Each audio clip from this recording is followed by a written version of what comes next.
Deputy CM Pawan Kalyan గారు మాకు ఈ అవకాశాన్ని ఇచ్చిన గౌరవనీయుల సభాపతి గారికి కృతజ్ఞతలు తెలియజేసుకుంటూ గౌరవ ముఖ్యమంత్రి గారికి కూడా నమస్కారాలు తెలియజేసుకుంటున్నాను. జిఎస్టీ సంస్కరణ మీదుగా ఆంధ్రప్రదేశ్ శాసనసభలో జరుగుతున్న ఈ చర్చలో భాగంగా ఈ దేశంలోని ప్రతి పౌరునికి ప్రత్యక్షంగాను పరోక్షంగాను లబ్ధి కలిగించే ఒక చారిత్రాత్మకమైన దిశానిర్దేశకమైన అంశంపై నేను ప్రకటన చేస్తాను. ఉద్దేశం గౌరవ ముఖ్యమంత్రి శ్రీ నారా చంద్రబాబు నాయుడు గారి సూచనల మేరకు ఈ సమిష్టి నిర్ణయానికి మన రాష్ట్రం ఒక నిర్మాణాత్మక సహకారం అందించింది. ఇటీవల కాలంలో జిఎస్టీ పన్నుల విధానంలో చోటు చేసుకున్న అతిపెద్ద సంస్కరణలలో ఒకదానికి రాష్ట్ర ప్రతినిధిగా బాధ్యత వహించడం నాకు చాలా గర్వకారణంగా ఉంది. గౌరవ ప్రధానమంత్రి శ్రీ నరేంద్ర మోదీ గారు 2025 ఆగస్టు 15న 79వ స్వాతంత్ర దినోత్సవ సందర్భంగా ఎర్రకోట నుండి చేసిన జిఎస్టీ 2.0 సంస్కరణల చారిత్రాత్మక ప్రకటన దేశ ప్రగతికి బాటలు వేస్తూ ఉంది. ఈ సంస్కరణలను ముందుండి నడిపిన గౌరవ కేంద్ర ఆర్థిక మంత్రి శ్రీమతి నిర్మలా సీతారామన్ గారి కృషి ప్రత్యేకంగా అభినందనీయం. జిఎస్టీ మండలి 56వ సమావేశంలో వాటిని ఆమోదించింది. గౌరవ ముఖ్యమంత్రి శ్రీ నారా చంద్రబాబు నాయుడు గారి రాష్ట్ర ఆదాయాలకు ప్రత్యేకించి అనేక సందర్భాల్లో ముఖ్యంగా జిఎస్టీ వచ్చిన తర్వాత గౌరవ ముఖ్యమంత్రి గారు ఒక సందర్భంలో అన్న మాటలు రాష్ట్ర ఆదాయాలకి నష్టం కలుగుతున్నప్పటికీ కూడా సామాన్యుల ప్రయోజనాల కోసం విధానాన్ని మనం బలంగా సమర్థించాలని చెప్పి ఈరోజు వారు కూడా దీన్ని బలంగా సమర్థించారు అధ్యక్షుడు. ఎందుకంటే మనకి ఆర్థిక ఆటుపోట్లని చూస్తూ కూడా వచ్చే ఆదాయం తగ్గిపోతున్న జిఎస్టీ సంస్కరణల వల్ల, కానీ దాన్ని ఇంకొకలాగా దాన్ని ఎలా పూడ్చుకోవాలని తెలిసి ఆయన ముందుండి దీన్ని మద్దతు తెలిపినందుకు వారికి నా కృతజ్ఞతలు తెలియజేస్తాను. ఈ చారిత్రాత్మక సంస్కరణలకు మద్దతు తెలిపిన తొలి రాష్ట్రంగా నిలిచింది నారా చంద్రబాబు నాయుడు గారి నాయకత్వంలోని ఆంధ్రప్రదేశ్ ప్రభుత్వం.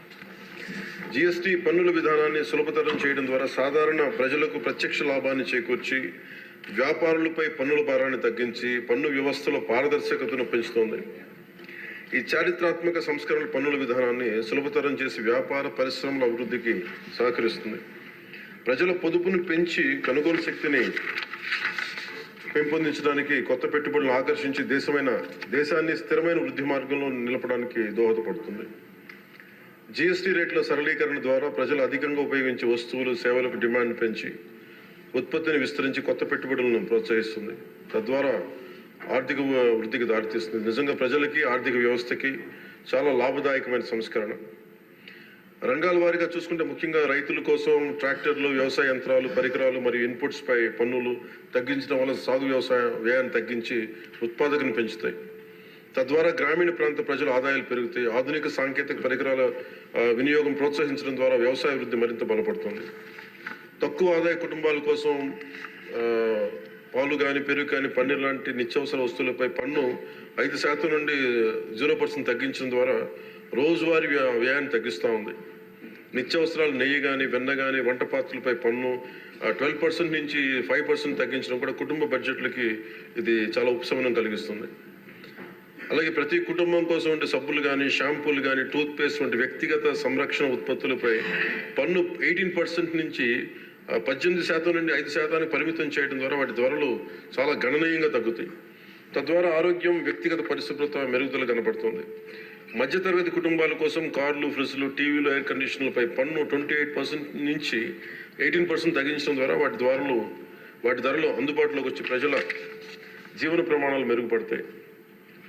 అలాగే గృహ నిర్మాణానికి సంబంధించి సిమెంట్ పన్నుపై కూడా 28% నుంచి 18% తగ్గించడం ద్వారా గృహ నిర్మాణ వ్యయం తగ్గి సొంత ఇంటికల సాకారం అవుతుంది. ఆరోగ్య రంగం కోసం ఔషధాలపై పన్ను 12% నుంచి 5%కి, అత్యవసర మందులపై పన్ను 5% నుంచి 0% తగ్గించడం ద్వారా రోగులకి చాలా కీలక ఉపశమనం కలిగి అందరికీ వైద్య సేవలు అందుబాటులోకి వచ్చి ప్రజా ఆరోగ్య సంరక్షణ మెరుగుపడుతుంది. ముఖ్యంగా బీమా రంగంలో జీవిత ఆరోగ్య బీమాపై పన్నుని 0%కి తగ్గించడం ద్వారా మరిన్ని కుటుంబాలు బీమా పొంది వారి జీవన ప్రమాణాలు మెరుగుపడితే వాళ్ళకి ఒక భరోసా ఇస్తుంది.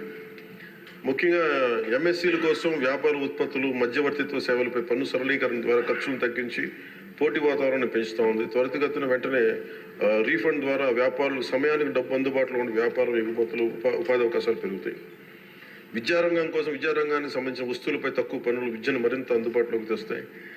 GST 2.0తో భరోసా. ఈ సంస్కరణ ద్వారా ప్రజల చేతిలో ఉండే సంపద మరింత పెరిగి వస్తువుల వినియోగం పెరగడంతో పాటు నూతన పెట్టుబడులకు ప్రోత్సాహం లభిస్తుంది. తద్వారా ఆదాయ సేకరణ పెరుగుతోంది. వాణిజ్య పరిశ్రమలకి సంబంధించి GST సంస్కరణ విజయవంతమైన అమలు సహకరించిన అన్ని వాణిజ్య సంస్థలు, వ్యాపార సంఘాలు, పరిశ్రమ సంఘాలకు ఆంధ్రప్రదేశ్ శాసనసభ హృదయపూర్వక కృతజ్ఞతలు తెలుపుతోంది. ప్రజలకు లబ్ధి చేరేలా చేసిన ఈ భాగస్వామ్యం సమగ్ర వృద్ధిలో సాధనలో కీలకం.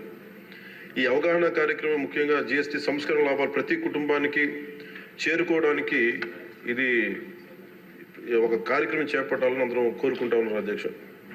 జిల్లా నుంచి గ్రామ స్థాయి వరకు ఈ అందరికీ తెలిసేలాగా మరింత ఏమేమి తగ్గుతాయి, ఏవి బెనిఫిట్స్ ఉన్నాయి, ఇవన్నీ ప్రజలందరికీ తెలియజేసే ఒక కార్యక్రమం ఖచ్చితంగా రూపొందించాలి. దాని మీద మేము కోరుకుంటా ఉన్నాం.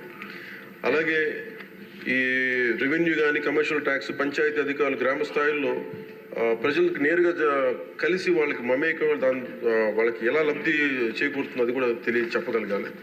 పరస్పర అవగాహనతో పాటు పలు మీడియా వేదికల ద్వారా విస్తృత ప్రచార కార్యక్రమాలు చేపట్టాల్సిన అవసరం ఉంది.